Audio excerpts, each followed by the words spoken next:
नमस्कार। Pension radio के एक और एपिसोड में आपका बहुत बहुत स्वागत है। Recently our association the railway retirees social welfare association Thane organised a free medical camp for all our members and pensioners. ये एक बहुत ही इंटरेस्टिंग सा ऐसा एक मेडिकल कैंप था where we collaborated with doctor DY Patil hospital Nerul and उनके 18 doctors आए थे अलग अलग विभागों से, जिन्होंने हमारे सारे जो मेंबर्स हैं, सारे जो पेंशनर्स हैं, इनका चेकअप किया and it was a grand success. हमारे संस्था के अध्यक्ष श्री प्रदीप आठवले, साथ ही में मिस्टर राव और उनकी सारी टीम ने बहुत मेहनत करते हुए इस प्रोग्राम को सक्सेसफुल बनाया।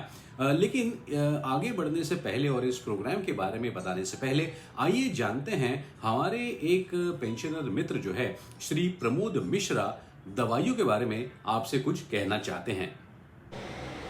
मेरा नाम प्रमोद कुमार मिश्रा, मैं रेलवे से सेवानिवृत्त हूँ। लोको पायलट के पद से रिटायर्ड हुआ हूँ। ज्ञान के विषय में मैं कहना चाहूँगा,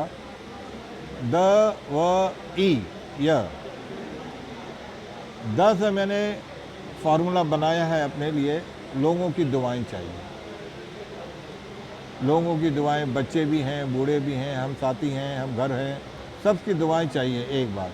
दूसरी बात, बुरी आदतों से अपने आप को दूर रखो। ई का मतलब है ईश्वर से ध्यान रखो। आप जो भी काम करो उसको ईश्वर की देन समझ के, उनका आशीर्वाद समझ के आप काम करिए। यहाँ वहाँ सबसे मिलते रहो, हंसते रहो। जो जितनी दवाइयाँ हैं ये दूर हो जाएंगी और आप स्वस्थ रहोगे।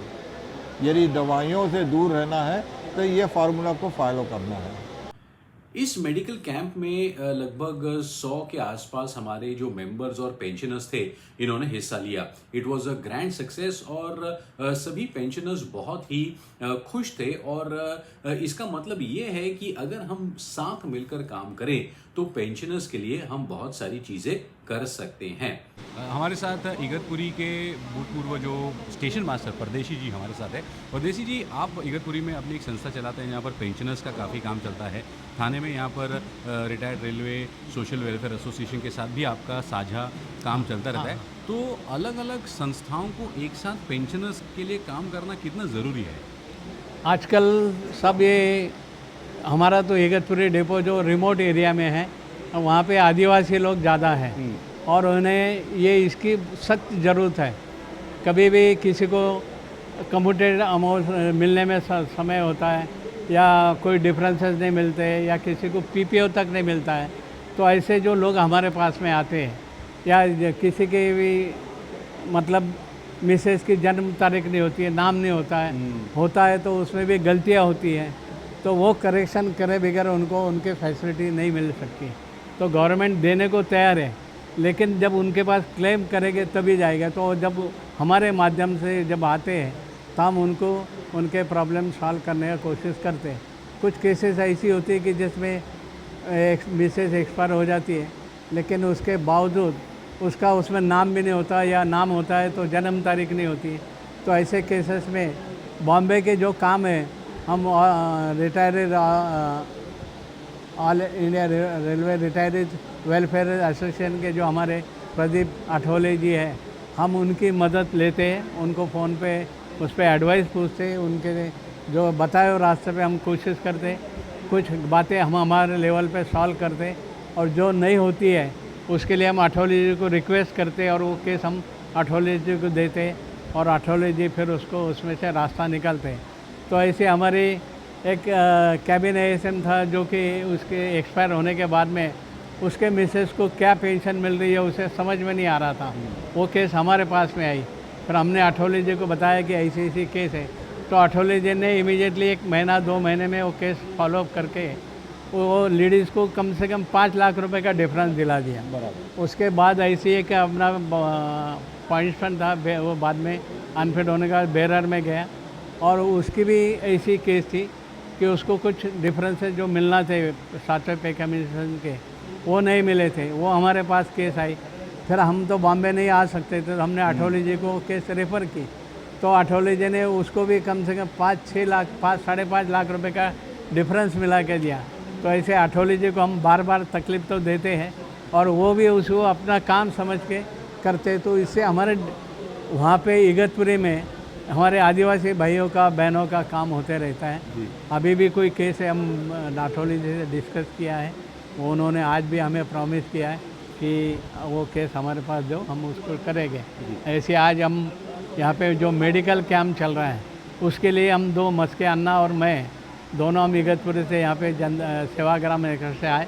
आने के बाद में यहाँ पे कम से कम 60-70-80 लोग यहाँ पे कैंप में दिखे हमें, और सब तरह के जो बीपी है, डायबिटीज़ है, हार्ट है बीपी, और जो भी स्किन वाले हैं, ईएनटी स्पेशलिस्ट है, इन सभी से हमने अपने अपने चेकअप करवा के लिया और हम यहाँ पे काफ़ी सेटिस्फाई है।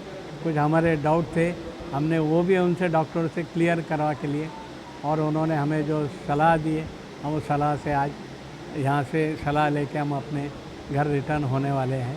मैं retirees all India retired railway association के जी आठौले जी हैं, उनका मैं आभार व्यक्त करता हूँ।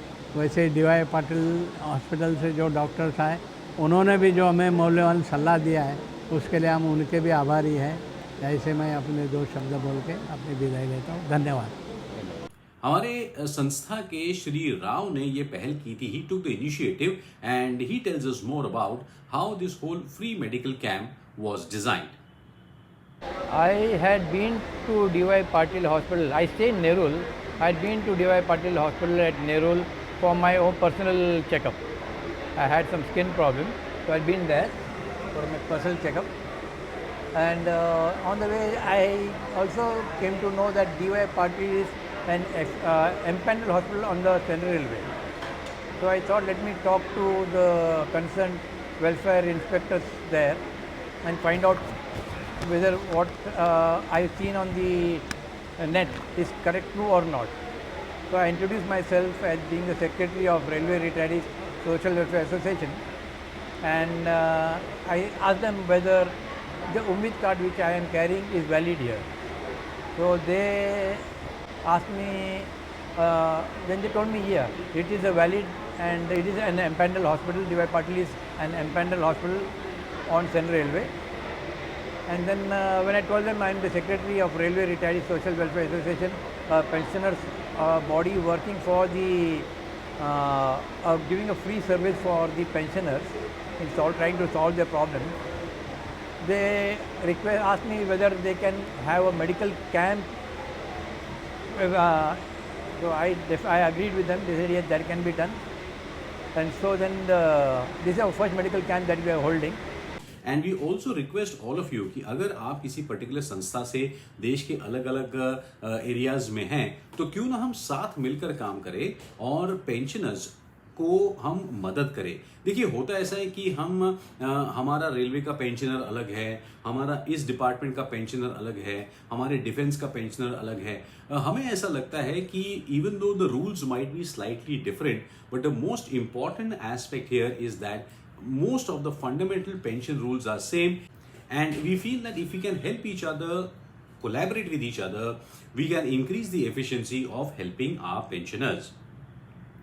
चलिए जानते हैं कि इस फ्री मेडिकल कैंप में जो हमारे डॉक्टर्स ने हिस्सा लिया था उनका क्या कहना है अलग अलग चीज़ों के बारे में और जो हमारे वरिष्ठ नागरिक हैं इनके बारे में।